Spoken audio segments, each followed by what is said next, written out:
things have started to change over the last few weeks with the shops reopening and us being allowed to spend more time with friends and family that we don't live with. You might have had an opportunity to meet up with some friends and hang out with family members. You might have even gone shopping over the weekend.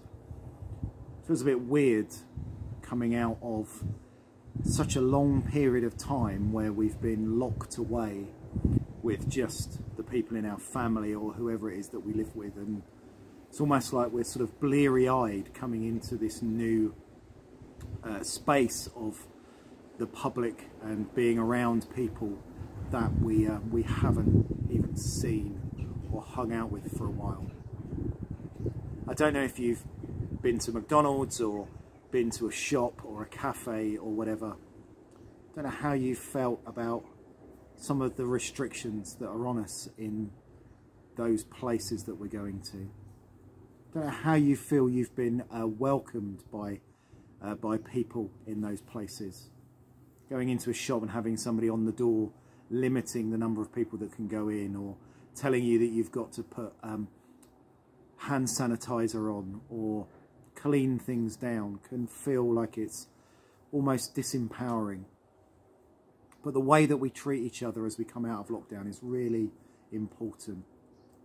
We need to be respectful and look after each other. You know, some people are going to get things wrong, and some people are going to get upset by some of that. I read a great story just today about some police on the Isle of Man coming across a bunch of young people who had decided to camp out in a field. Now clearly these young people weren't adhering to social distancing. They'd put some tents up, they had a bonfire, and they were hanging out together, and the police could have come down really hard on them. But actually, they weren't doing any harm. They weren't causing any issue to anybody else. And so the police stopped and sat and had a chat with them and talked to them about social distancing rules and what was good for them, what wasn't good for them.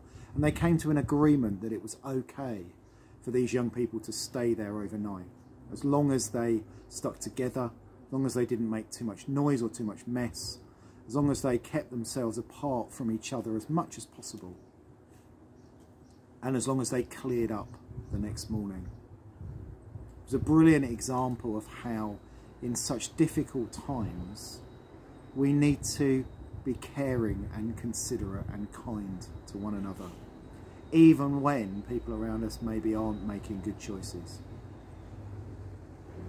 In this week's gospel reading, we see Jesus talking about how people are received, how they're welcomed, how they're treated when they go into new places. He reminds us that each one of us is carrying something of him wherever we go and whatever we do, and we have to remember that as we meet other people.